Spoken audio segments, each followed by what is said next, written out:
Mi propia hija me dio un plazo y en el último día puso mis maletas en la acera. No fue una discusión, no fue un impulso. Ella lo había decidido con anticipación. Tienes 30 días, papá. Después de eso, te vas. Escuché eso sentado a la misma mesa donde pasé años pagando cuentas, firmando cheques, sosteniendo esa casa en Monterrey. La misma casa que yo compré, reformé y ayudé a mantener con más de 1 millón de pesos invertidos a lo largo del tiempo. Durante 30 días, ella casi no me habló. Alejandro evitaba mi mirada en el día a día y cuando por fin habló mi hija, él solo miró de frente una vez, como quien ya se siente dueño de algo. Y las conversaciones se detenían cada vez que yo entraba a la sala. La mañana del último día, me desperté con el sonido de cierres de maleta. Mi ropa estaba doblada dentro de 2 maletas. Mis documentos separados en un sobre pardo. Mis medicamentos estaban separados en una bolsa aparte, organizados con un cuidado que no sabía si interpretar como consideración o como distancia definitiva. «Es mejor así para todos», dijo ella sin mirarme. El sol golpeaba fuerte en la acera cuando llevó las maletas hasta el portón. Sentí el calor subirme por el rostro, pero lo que quemaba de verdad era la traición. No era solo traición, era un robo de mi paz. Me quedé parado ahí, mirando la puerta que yo mismo había pagado, porque mientras ella creía que solo estaba cumpliendo un plazo, yo ya había iniciado un movimiento silencioso que cambiaría completamente el destino de esa casa. Y ella todavía no lo sabía. Antes de continuar, suscríbanse al canal y díganme en los comentarios desde dónde nos están escuchando. Mi nombre es Manuel Pineda, y el día que mi hija me puso un plazo, entendí que el mayor error de mi vida no había sido confiar en ella, sino no haberla preparado para vivir sin mí. Fue un martes por la noche.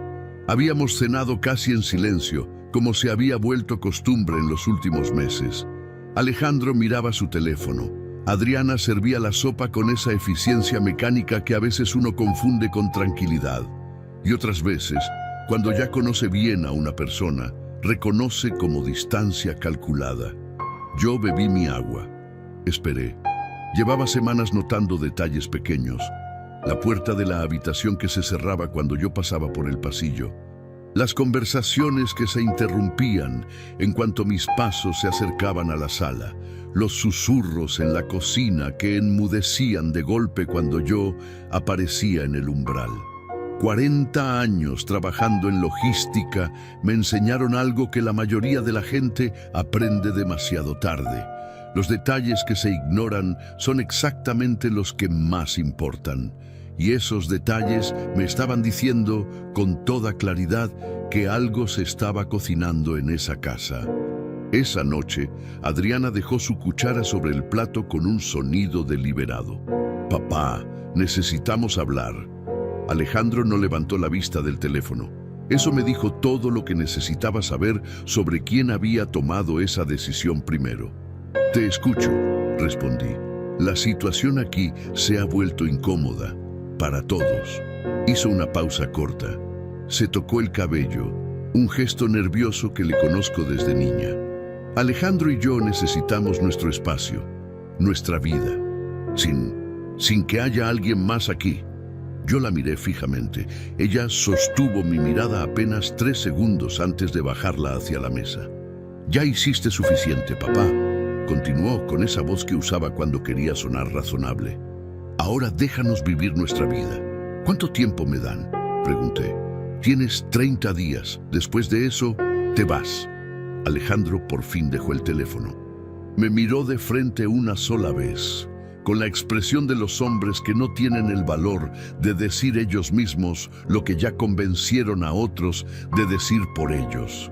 No habló, no necesitó hacerlo. Su silencio era la respuesta más honesta que había dado en años. Yo no grité, nunca he sido de gritar. Me levanté despacio, doblé mi servilleta con cuidado y la dejé junto al plato vacío. «Entendido», dije, y me fui a mi cuarto. Esa noche no me quedé despierto pensando en la traición. Me quedé despierto pensando en los números, en los documentos, en todo lo que nunca había firmado a nombre de nadie más. La casa valuada en 3.180.000 pesos. Los 672.000 pesos que invertí directamente en el negocio de Alejandro cuando él llegó con un proyecto a medias y yo llegué con el capital completo. La reforma de la cocina y los baños que costó más de 438.000 pesos y que salió íntegra de mi bolsillo, porque esa era mi casa y siempre quise que estuviera bien.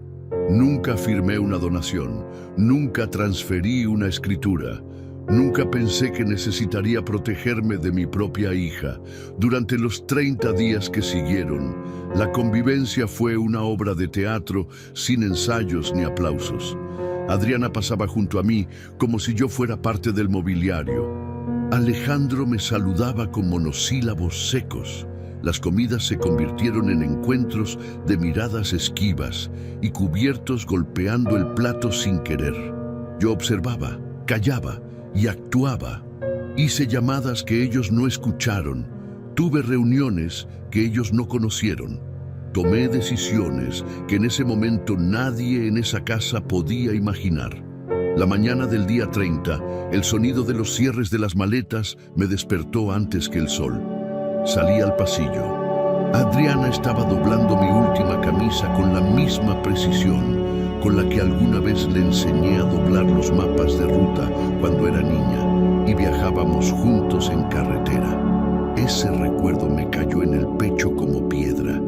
«Ya está todo listo», dijo, sin voltear a verme. Tomé el sobre pardo de la mesita, revisé que mis documentos estuvieran completos. Lo estaban. Hasta en eso había sido cuidadosa. Cargué las 2 maletas hasta el portón. El sol pegaba fuerte. Una vecina, que siempre fue observadora y que todavía tenía mi número desde hace años, detuvo su escoba en seco desde la banqueta de enfrente. El vecino de al lado bajó la manguera. Nadie dijo nada. Nadie necesitaba decirlo. Adriana se quedó en el umbral con los brazos cruzados. «Es mejor así para todos, papá». Yo la miré una última vez. No con rencor, con algo más difícil de nombrar. La certeza tranquila de quien ya sabe exactamente lo que va a ocurrir. Que te vaya bien, Adriana. El portón se cerró. Levanté las maletas y caminé hacia el taxi que había pedido desde la noche anterior. Porque mientras ella creía que me estaba echando de su vida, yo ya había tomado una decisión que ella jamás imaginó. Lo que más duele de la traición no es el golpe. Es descubrir que la persona que te lo dio conocía exactamente dónde apuntar. El taxi me llevó a un hotel discreto en una zona tranquila de Monterrey. Nada lujoso, nada que llamara la atención. Una cama limpia, agua caliente y silencio. Eso era todo lo que necesitaba por ahora. Nunca fui hombre de lujo, soy hombre de control. Dejé las maletas sin desempacar. Me senté en el borde de la cama y abrí el sobre pardo. Ahí estaban todos los documentos que Adriana había separado con tanto cuidado, sin saber lo que realmente contenían. La escritura de la casa, los estados de cuenta, los contratos, el papel que firmé cuando invertí en el negocio de Alejandro, con mi nombre como único avalista, sin ninguna transferencia de propiedad a su favor. Los revisé uno por uno, despacio, bajo la luz amarilla del cuarto. Todo seguía exactamente como yo lo había dejado, a mi nombre, completamente a mi nombre. Hay cosas que uno aprende cuando pasa 40 años manejando logística de distribución en el noreste del país. Una de ellas es simple pero poderosa. Nunca entregues el control de algo hasta que estés completamente seguro de a quién se lo estás entregando. Yo fui generoso con mi familia, muy generoso, pero nunca fui descuidado. La casa de Monterrey la compré cuando Adriana tenía 16 años y yo todavía tenía el cabello oscuro y las rodillas buenas. 3.180.000 pesos era su valor hoy. En ese entonces la pagué mucho menos, pero cada peso salió de mi trabajo, de mis madrugadas, de mis años sin vacaciones largas, porque siempre había algo que pagar o algo que ahorrar. Cuando Adriana se casó con Alejandro, yo los recibí en esa casa con gusto genuino. Era mi hija, era mi hogar, era natural, pero natural no significa irreversible. Cuando Alejandro llegó con su proyecto de distribución de materiales de construcción, yo escuché con atención. Tenía lógica, tenía mercado. Le faltaba capital y respaldo. Yo puse 672,000 pesos de mi propio bolsillo como capital directo para arrancar el negocio. Y además, firmé como aval ante el banco para que Alejandro pudiera acceder a una línea de crédito empresarial que solo se abría con mi historial como respaldo. 2 movimientos distintos, 2 compromisos distintos, ninguno de los 2 a título de regalo. Pagué también la reforma completa de la casa tiempo después. 438,500 pesos en cocina nueva, baños renovados, fachada repintada, sistema eléctrico actualizado. Lo hice porque la casa era mía y quería que estuviera bien. No porque me lo pidieran, sino porque así soy yo. Adriana nunca lo agradeció de frente, Alejandro tampoco. Con el tiempo entendí que cuando uno da demasiado sin pedir reconocimiento, algunos lo interpretan no como generosidad, sino como obligación. Y las obligaciones no se agradecen, se exigen. Esa noche en el hotel, con los documentos extendidos sobre la cama, sentí con claridad algo que había estado ignorando durante meses. Ellos nunca me vieron como padre ni como socio. Me vieron como un recurso que en su cálculo ya había cumplido su función. El error de ellos fue suponer que yo no lo sabía. A la mañana siguiente me levanté a las 6. Me bañé, me vestí con calma y desayuné en la cafetería del hotel. Huevos, frijoles y café, como siempre. El orden en los hábitos pequeños ayuda a mantener la claridad en las decisiones grandes. A las 9 en punto tenía cita con mi notario. Lo conocía de años atrás, de cuando manejé otros asuntos legales importantes. Hombre serio, discreto, de esos que entienden que su trabajo no es juzgar, sino instrumentar.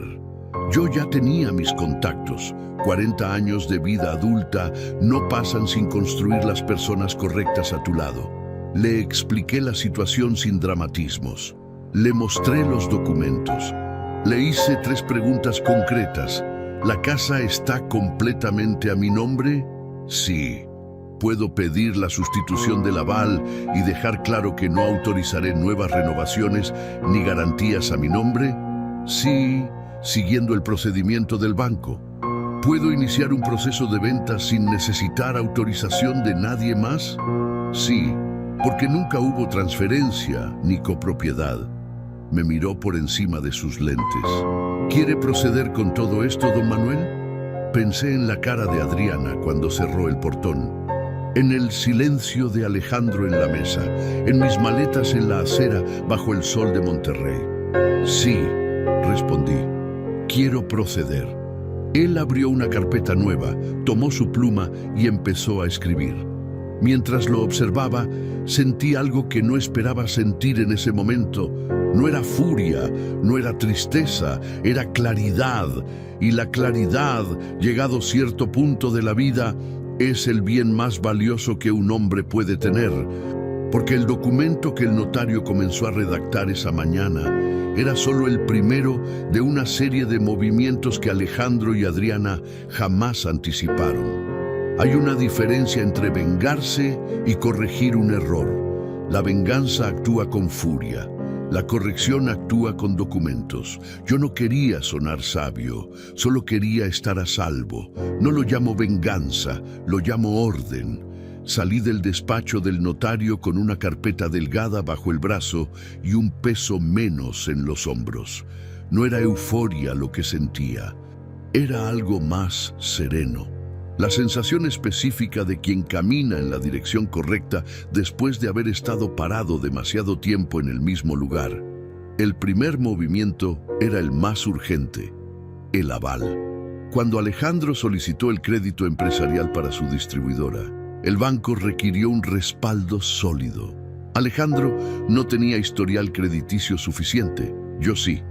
40 años de puntualidad, sin adeudos, sin manchas. Mi firma fue lo que abrió esa puerta. Sin mi nombre en ese contrato, el banco nunca habría prestado ni un peso. Lo que Alejandro nunca explicó claramente a Adriana y lo que ella nunca quiso preguntarme era esto.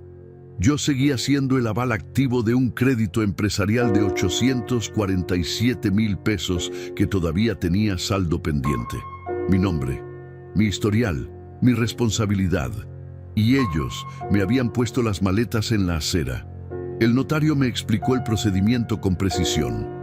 Podía solicitar formalmente la sustitución del aval ante el banco, dejando por escrito que no autorizaría nuevas renovaciones ni garantías a mi nombre bajo ninguna circunstancia. El banco no quitaría mi aval de inmediato. Lo que haría era abrir un trámite y suspender la línea de crédito mientras exigía garantías nuevas. Si Alejandro no podía presentarlas dentro del plazo notificado, el crédito entraría en proceso de reestructuración. Lo que eso significaba en términos prácticos era simple. La línea de crédito quedaría congelada de manera preventiva mientras se resolvía la situación. Firmé la solicitud ese mismo día.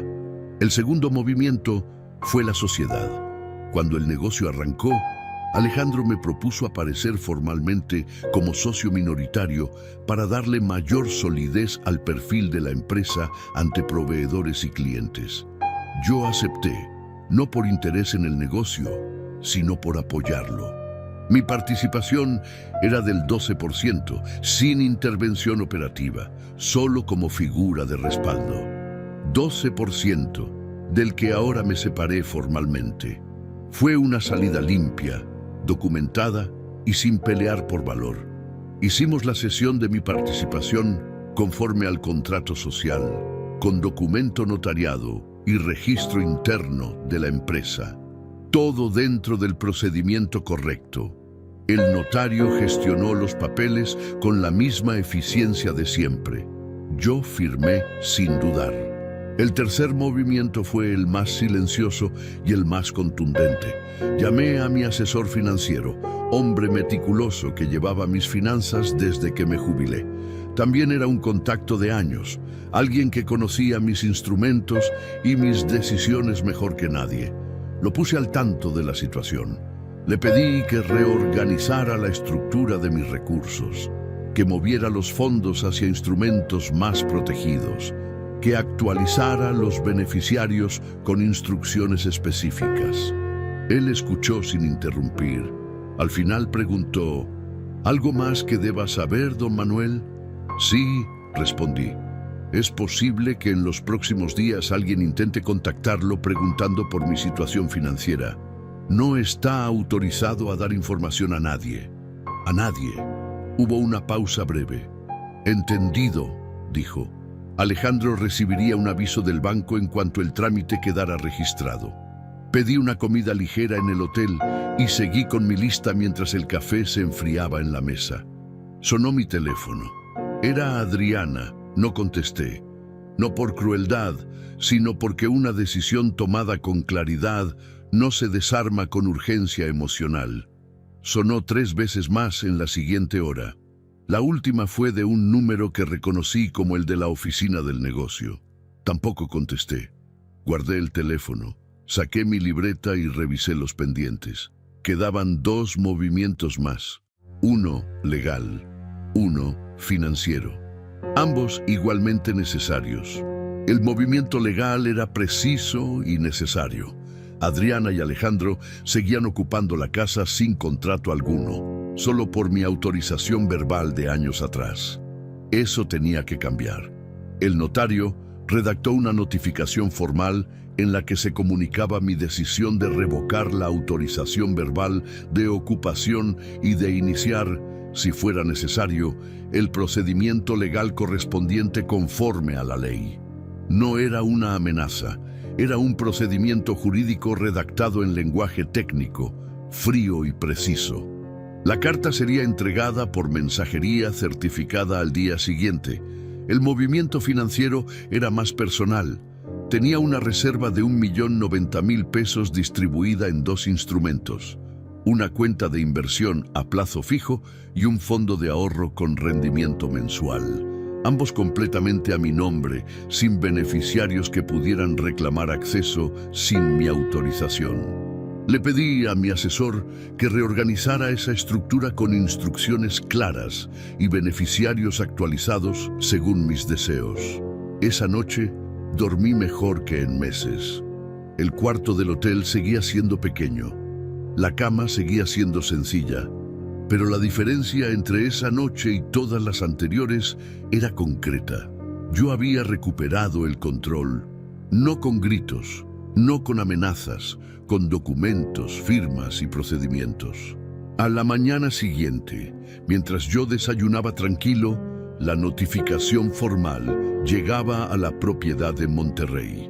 Y en ese mismo momento, en la oficina de la distribuidora, el teléfono de Alejandro comenzaba a sonar con un aviso del banco que él no esperaba recibir. El negocio que había construido con mi dinero y mi nombre estaba a punto de tambalearse. Y él todavía no entendía por qué. Hay estructuras que parecen sólidas desde afuera, pero que por dentro no son más que piezas apoyadas unas sobre otras. Basta con mover una para que todo caiga. Me enteré de lo que ocurrió en la distribuidora no porque alguien me lo contara directamente, sino porque los negocios pequeños en una ciudad como Monterrey hablan solos. Los proveedores se conocen, los bancos se comunican. Y cuando una empresa empieza a tambalear, la señal llega antes que el golpe. Mi asesor financiero me llamó con un reporte breve y preciso. El banco había notificado formalmente a la distribuidora de Alejandro el plazo para presentar garantías o un sustituto del aval. Sin mi respaldo, el perfil crediticio del negocio caía de categoría A categoría C. Lo que eso significaba en términos operativos era inmediato y brutal. La línea de crédito revolvente quedaba suspendida de manera preventiva mientras se resolvía la situación. 847.000 pesos congelados.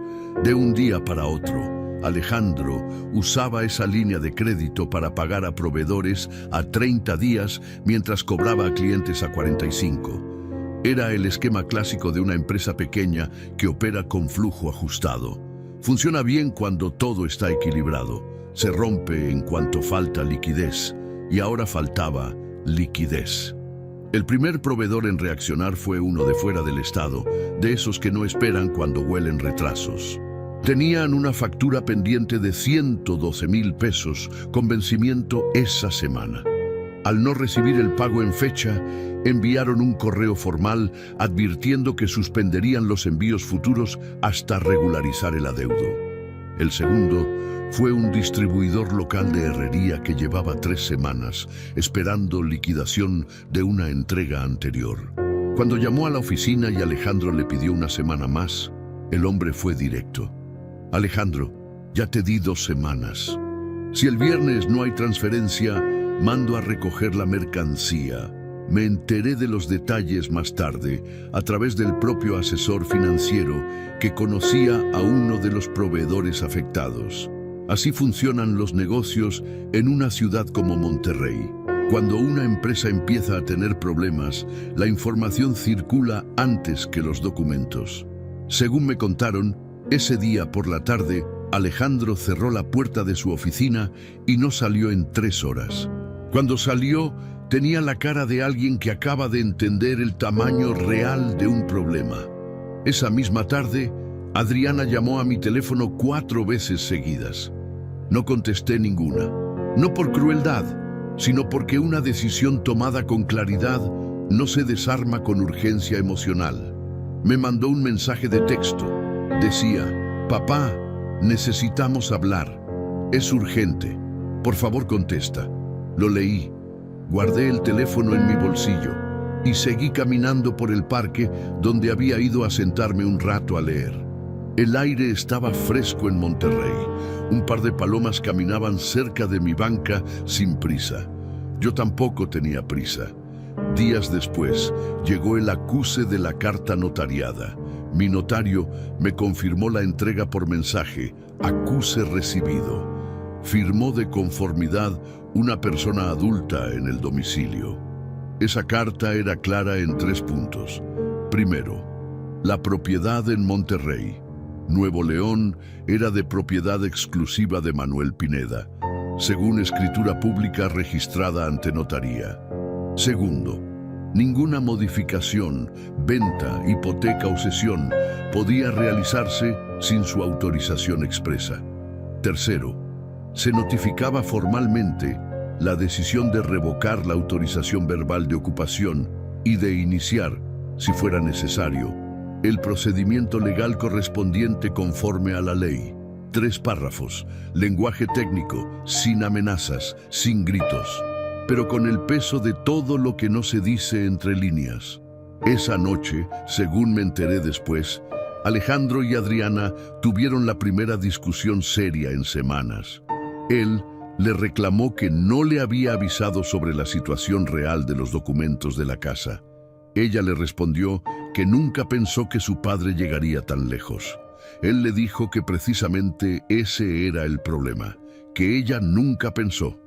El viernes, uno de los 4 empleados de la distribuidora, el joven que manejaba los envíos, presentó su renuncia. Dijo que tenía otra oferta. Quizás era verdad. Quizás simplemente olía que el barco empezaba a tomar agua.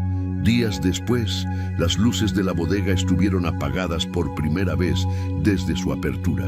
No porque no hubiera electricidad, sino porque no había mercancía que mover ni pedidos que preparar. Alejandro llegó solo a la oficina. Se sentó frente a su escritorio y marcó mi número. Yo vi la llamada entrante. Lo dejé sonar. 1 vez, 2, 3. Al 4.º timbre, la llamada se fue al buzón. No era crueldad, era consecuencia. Esa misma semana, los 3 empleados restantes recibieron su liquidación con lo poco que quedaba en caja y con la venta rápida de inventario. No era lo que merecían, pero era lo que había. Y poco después llegó una notificación preventiva del banco dirigida a mí como aval solidario, informando que el crédito seguía en proceso de reestructuración y que, de no regularizarse, podrían avanzar a ejecución. No lo decían de forma alarmista, pero entre líneas, cualquier persona que supiera leer un documento bancario entendía perfectamente lo que significaba. La casa que Adriana creyó que había ganado acababa de convertirse en el centro de un proceso legal que ella nunca imaginó que existía. El tiempo no cambia las cosas por sí solo, pero sí revela con una claridad brutal lo que cada quien construyó y sobre qué lo construyó. Ese primer mes marcó el cambio. Lo que vino después fueron semanas de consecuencias. Mi nuevo departamento estaba en una zona tranquila de Monterrey. Lo renté sin complicaciones. 2.º piso, 48 metros cuadrados. Ventana que daba hacia un árbol de fresno que perdía hojas con una lentitud casi ceremonial.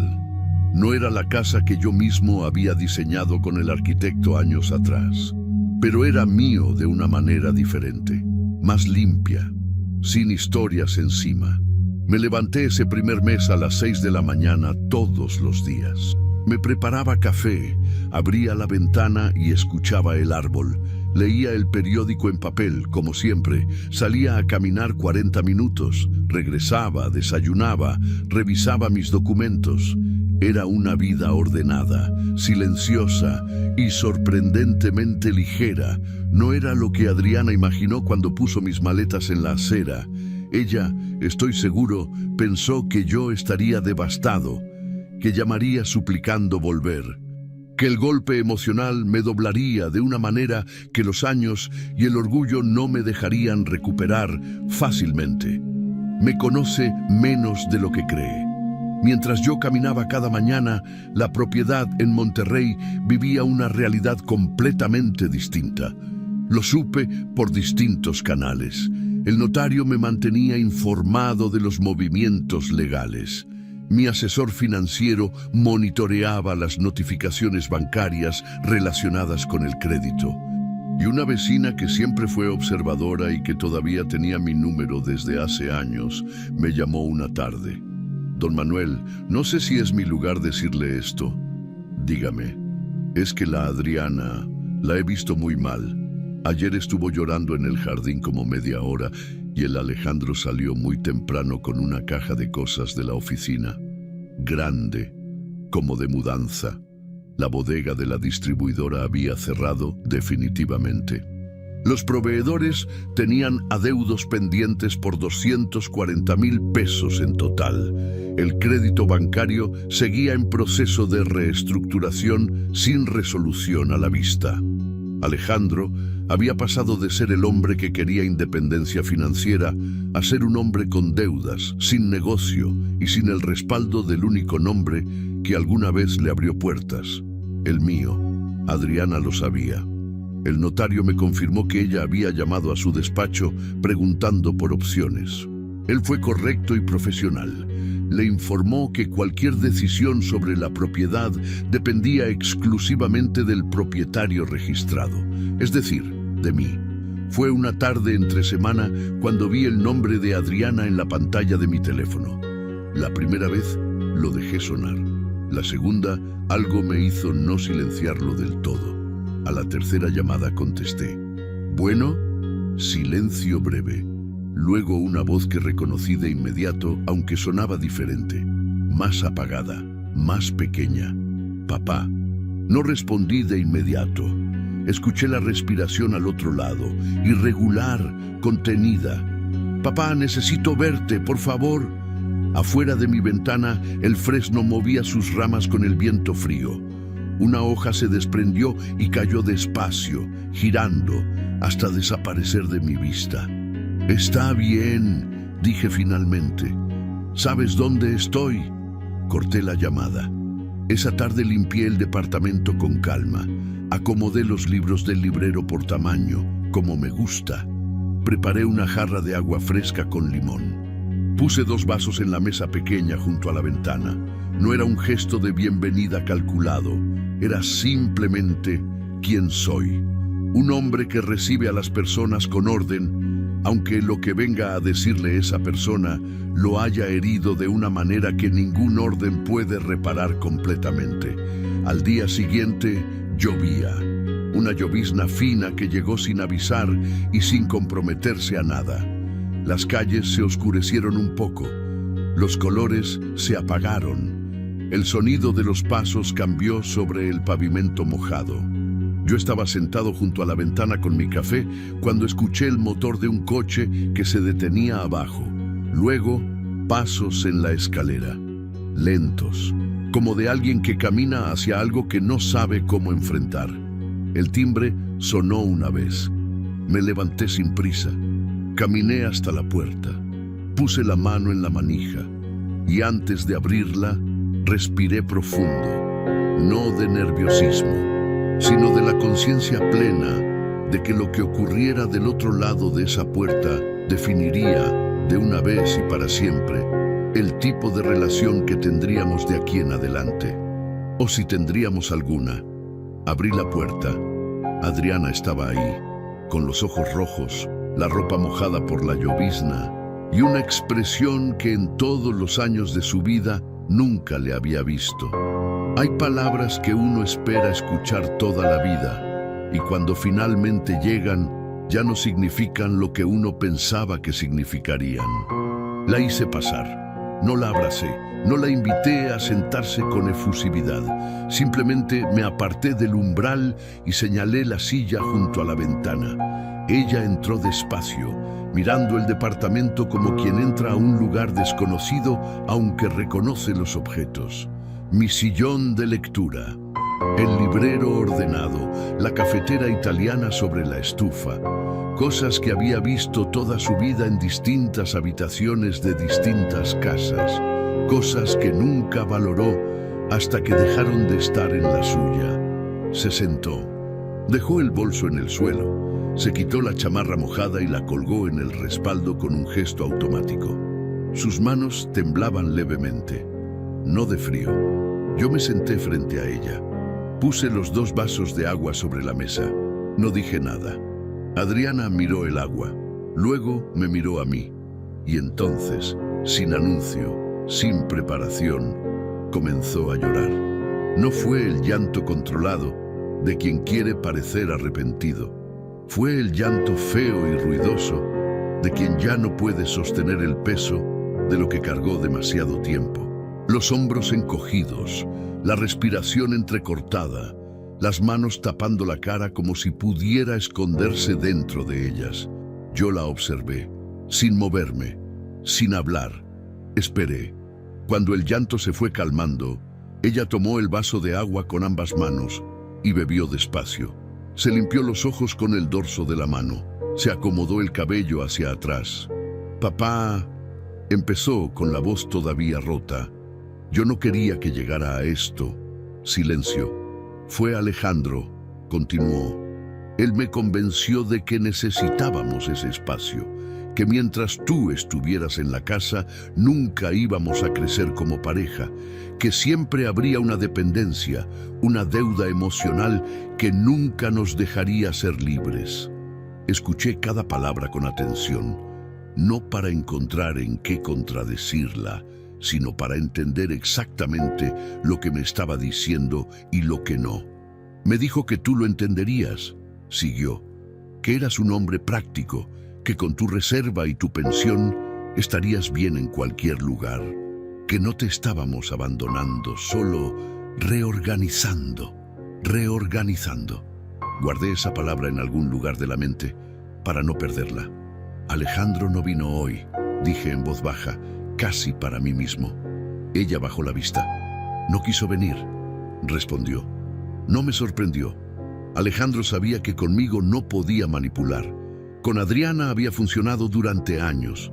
Conmigo, nunca. Y él lo sabía. Papá, el negocio se cayó. El banco nos está presionando. Si no presentamos garantías dentro del plazo, van a avanzar con el proceso. No sé qué vamos a hacer, no sé a dónde vamos a ir. Se le quebró la voz. Necesito que me ayudes. Necesito que hables con el banco, que pongas tu aval otra vez, solo para salvar la situación, solo para que tengamos tiempo de resolver. Yo la dejé terminar. Adriana, mi voz fue tranquila, pero fue suficiente para detenerla. Ella me miró. Cuando me pusiste las maletas en la acera, ya lo habías pensado con anticipación. El silencio que siguió duró quizás 5 segundos, pero fue uno de esos silencios que pesan como 1 hora. Ella bajó la mirada. Sí, dijo, casi en un susurro. ¿Cuántos días antes? Pausa. Casi 2 semanas. 2 semanas. Mientras yo desayunaba en esa mesa, mientras veía las noticias en ese sillón, mientras dormía en ese cuarto, ella ya había decidido. No fue un impulso, no fue una reacción. Fue una decisión planificada, revisada y ejecutada con la misma frialdad con la que dobló mis camisas esa mañana. Papá, por favor, sé que me equivoqué, sé que lo hice mal, pero no puedo perder la casa. No es tu casa, dije. Ella parpadeó. Nunca lo fue, Adriana. Fue siempre mi casa. Yo nunca te la di. Nunca firmé nada a tu nombre. Nunca hice una donación. Tú viviste en ella porque yo te lo permití, porque eres mi hija y porque creí que eso significaba algo para ti. Papá, te escuché. Ahora escúchame tú a mí. Ella cerró la boca. Hace semanas inicié un proceso legal que ya no depende de una llamada telefónica ni de una conversación en un departamento. Hay documentos firmados, procedimientos en curso y decisiones tomadas que no se revierten con lágrimas. Su rostro cambió. La súplica se mezcló con algo parecido al miedo. ¿Qué decisiones? Yo la miré con la misma calma con la que había firmado cada documento en el despacho del notario. con la misma serenidad con la que había caminado cada mañana mientras su mundo se desmoronaba. Eso, dije, te lo voy a decir hoy. Me levanté, fui a mi librero, tomé una carpeta delgada que había dejado ahí desde la mañana, como si supiera desde siempre que este momento llegaría. La puse sobre la mesa frente a ella. Ella la miró sin tocarla, como si tuviera miedo de lo que había adentro. Y tenía razón de tenerlo. Porque lo que esa carpeta contenía no era una segunda oportunidad, era el anuncio de una decisión que ya era irreversible. Hay momentos en que el silencio de un hombre dice más que cualquier discurso. Y hay decisiones que, una vez tomadas, no necesitan explicación, solo comunicación. Adriana abrió la carpeta despacio. La vi leer la primera página. Vi el momento exacto en que sus ojos encontraron las palabras que cambiaban todo. No fue un grito, no fue un colapso. Fue algo más profundo y más difícil de ver. El rostro de una persona que acaba de entender, con una claridad que ya no tiene remedio, el tamaño real de lo que perdió. La primera hoja era la carta de intención de venta. La propiedad en Monterrey, Nuevo León, valuada en 3.180.000 pesos. Proceso de venta iniciado a través de notaría pública. Comprador potencial ya identificado. Firma de escritura programada con una condición clara: entrega del inmueble libre y con posesión formal antes de la firma. Adriana levantó la vista. ¿La vas a vender? Ya la estoy vendiendo, respondí. Ella sacudió la cabeza despacio, como si el movimiento pudiera reordenar lo que acababa de leer. Papá, ahí vivo. Ahí tengo mis cosas. No puedes simplemente... Puedo, dije. Es mi propiedad. Siempre lo fue. Tú lo sabías y elegiste ignorarlo. Pero ¿a dónde voy a ir yo? ¿A dónde va a ir Alejandro? No tenemos... Eso... La interrumpí con suavidad, sin crueldad, pero sin titubeo. Es exactamente la pregunta que yo me hice parado en esa acera con dos maletas a mis pies. El silencio que siguió fue diferente a los anteriores. No fue el silencio incómodo de quien busca palabras. Fue el silencio pesado de quien finalmente entiende que las palabras ya no alcanzan. Adriana cerró la carpeta. La dejó sobre la mesa. Puso las manos encima como si necesitara algo donde apoyarse. ¿Y el dinero?, preguntó con la voz muy baja. 3.180.000 pesos, dije. De eso, 847.000 irán a liquidar el crédito bancario pendiente, porque ese aval sigue siendo mi nombre y no voy a manchar 40 años de historial crediticio por una decisión que tomaron otros. El resto queda en mis manos. Ella procesó los números en silencio. ¿Y el dinero que pusiste en el negocio? Los 672.000 pesos.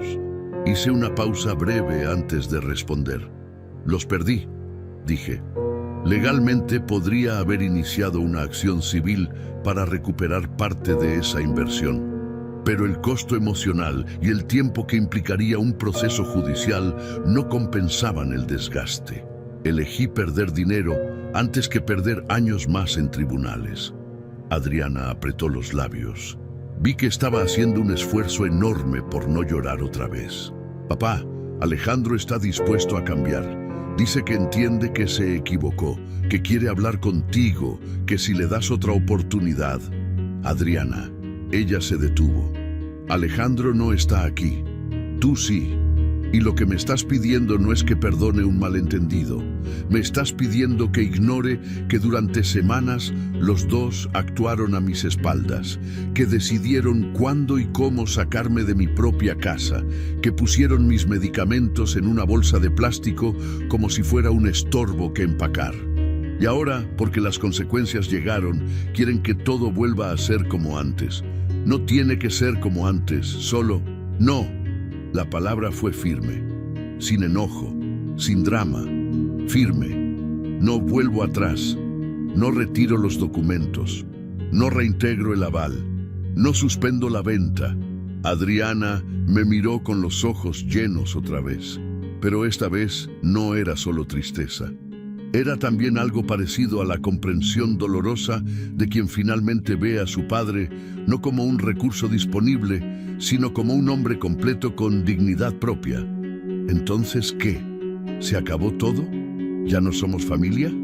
Respiré profundo. Eso depende de ti, no de los documentos, no del dinero, de ti. Ella frunció el ceño levemente. Yo no dejé de ser tu padre el día que cerraste ese portón, continué, pero dejé de ser el hombre que acepta cualquier trato con tal de mantener la paz. Eso se terminó. ¿Qué quieres entonces? Nada que puedas darme hoy, ni mañana. El respeto no se negocia en una tarde lluviosa cuando las cosas ya salieron mal. Se construye despacio, con hechos, no con palabras de emergencia. Adriana tomó su chamarra del respaldo de la silla. Se levantó despacio, recogió su bolso del suelo. Estaba a punto de caminar hacia la puerta cuando se detuvo. ¿Y dónde vamos a vivir? Tienen ingresos, tienen edad y salud para trabajar, tienen opciones. Hice una pausa. Igual que yo tenía opciones cuando me dejaron en esa acera. Ella asintió. Un movimiento pequeño, casi imperceptible. Pero fue el primer gesto genuino que le vi desde que entró por esa puerta. Sin cálculo detrás, sin estrategia, solo una hija que finalmente escuchó a su padre. Caminó hasta la puerta. Puso la mano en la manija. Se detuvo una vez más, sin voltear. ¿Puedo llamarte? Yo consideré la pregunta con honestidad. Sí, respondí, cuando quieras hablar, no cuando necesites algo. Ella asintió de nuevo. Abrió la puerta, salió al pasillo. Sus pasos bajaron la escalera despacio, desapareciendo entre el sonido de la llovizna que seguía cayendo afuera. Yo me quedé parado en el centro del departamento. No sentí alivio inmediato. No sentí victoria. Sentí algo más honesto y más difícil de nombrar, la sensación específica de un hombre que acaba de decir exactamente lo que tenía que decir, de la manera en que tenía que decirlo, en el momento en que tenía que decirlo. Sin gritar, sin humillar, sin manipulación, solo la verdad, dicha con calma, sostenida con hechos. Mañana el notario confirmaría la firma de escritura. Y yo, por primera vez en muchos años, no sentiría que perdía algo. Sentiría que me estaba liberando de algo que hacía tiempo había dejado de ser un hogar para convertirse en una mentira bien decorada. Hay libertades que uno no sabe que perdió hasta que las recupera. Y hay pérdidas que con el tiempo resultan ser el mejor regalo que la vida pudo haberle dado. La firma de la escritura fue una mañana entre semana. El despacho del notario olía a café recién hecho y papel. Luz blanca entrando por las ventanas altas. El comprador era un matrimonio joven, él ingeniero, ella arquitecta. Me dieron la mano con firmeza. Tenían planes para la casa. Querían ampliar la terraza trasera y convertir el cuarto del fondo en estudio. Yo les deseé suerte con genuina sinceridad. Antes de la firma, Adriana había entregado voluntariamente la posesión del inmueble. Fue doloroso, pero lo hizo antes de que el proceso escalara. Sin escenas, sin resistencia. Solo las llaves en un sobre y la puerta cerrada por última vez. Eso también me dijo algo sobre ella. Que en el fondo, cuando no había más opciones, sabía reconocer la realidad. Firmé donde me indicaron. 3.180.000 pesos. 40 años de trabajo convertidos en números sobre un estado de cuenta. El notario me entregó el comprobante de transferencia con su eficiencia de siempre. Yo lo doblé con cuidado y lo guardé en el bolsillo interior de mi saco. Salí a la calle sin mirar atrás. Caminé sin rumbo fijo durante un rato.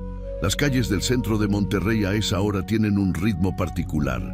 Gente que va al trabajo, comercios que abren, el olor a pan en alguna esquina, el sonido del tráfico mezclado con voces y música saliendo de algún local. Me senté en una banca del centro. Saqué el comprobante del bolsillo. Lo miré. No pensé en la casa. Pensé en la mañana en que la compré, con las manos temblando de emoción mientras firmaba el primer contrato grande de mi vida. Pensé en mi esposa Carmen, que ya no está, caminando por esos cuartos vacíos antes de que llegaran los muebles, imaginando en voz alta cómo quedaría todo. Pensé en Adriana de niña, corriendo por el jardín con los zapatos llenos de tierra. Esos recuerdos eran míos. Nadie me los había quitado. Nadie podía. La casa era madera, concreto y vidrio. Los recuerdos eran otra cosa completamente. Con los 847,000 pesos liquidé el crédito bancario en su totalidad. El crédito aún estaba en proceso de reestructuración cuando llegó la venta. Actué antes de que avanzara a ejecución. Mi nombre quedó limpio, sin adeudos, sin vínculos, sin avales pendientes. 40 años de historial crediticio intactos como siempre estuvieron. El resto lo distribuí con la metodología que mi asesor financiero y yo habíamos planeado semanas atrás. 1.180.000 pesos en un fondo de inversión a mediano plazo, con rendimiento mensual. 580.000 en un instrumento de renta fija a 3 años. Los 573,000 pesos restantes quedaron disponibles en cuenta corriente para gastos y liquidez inmediata. Sumado a lo que ya tenía reorganizado antes de la venta, ahora contaba con una estructura financiera sólida, sin deudas y sin compromisos con nadie, sin extravagancia, sin miedo, que es exactamente la combinación que uno busca a cierta edad. Alejandro dejó Monterrey semanas después. Me enteré por la misma vecina observadora que siempre me tenía al tanto. Dijo que se fue con cajas a casa de su madre en otra ciudad, que Adriana no se fue con él, que hubo discusiones fuertes los últimos días antes de que la pareja compradora llegara a tomar posesión del inmueble, ya libre tal como se había acordado en la escritura. No sentí satisfacción al escucharlo. Sentí algo más parecido a la tristeza tranquila de quien ve confirmarse lo que ya sabía desde antes, que Alejandro nunca fue el problema central. El problema central fue la decisión que Adriana tomó de elegirlo a él sobre su propio padre.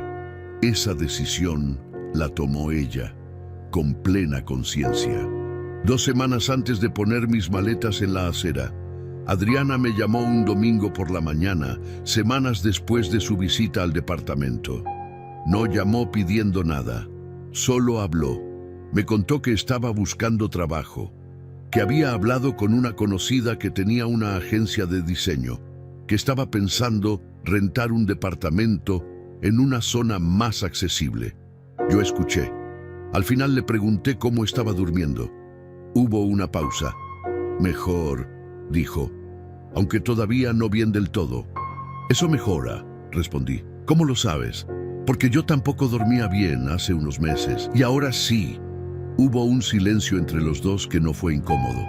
Fue el silencio de 2 personas que se conocen bien, que se han lastimado y que están encontrando despacio y sin forzarlo la manera de seguir hablándose sin pretender que nada pasó. No es perdón instantáneo, no es reconciliación de telenovela, es algo más real, más adulto, más honesto. Ese domingo, después de colgar, salí a caminar como siempre. El parque cerca de casa estaba quieto a esa hora.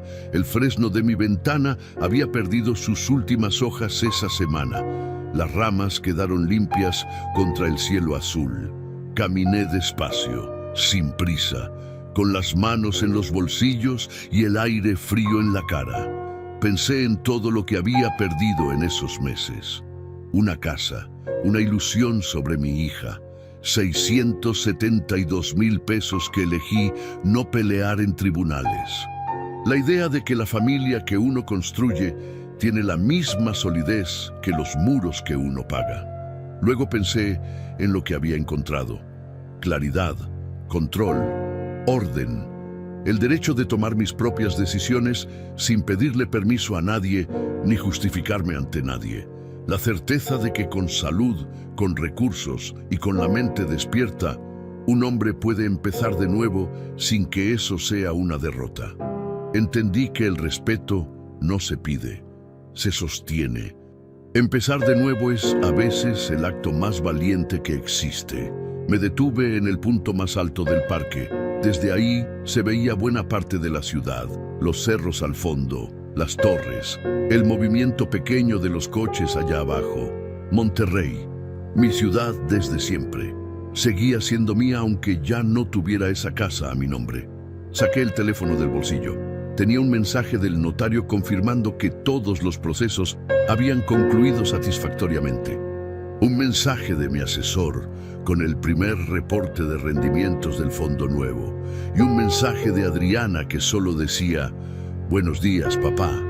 Le respondí con 2 palabras: «Buenos días», no más, no menos. Porque la reconstrucción de algo verdadero no comienza con discursos largos ni con promesas grandes. Comienza exactamente así, con un saludo en la mañana, con la disposición de intentarlo, con la honestidad suficiente para no fingir que todo está bien cuando todavía no lo está. Guardé el teléfono. Seguí caminando. Esa mañana el sol era más suave, no quemaba, calentaba con una discreción amable, como si supiera que a ciertas edades uno agradece más el calor suave que el intenso. Caminé por ese parque 40 minutos más, sin apuro, sin peso encima, sin maletas en la acera, solo yo, mis pasos y la certeza tranquila, construida con documentos y decisiones y silencios bien sostenidos, de que nadie, absolutamente nadie, me había echado de ningún lugar importante. Porque el lugar importante nunca fue esa casa. Siempre fui yo mismo, y eso no cabía en ninguna maleta. No me echaron de una casa, me liberaron de una mentira.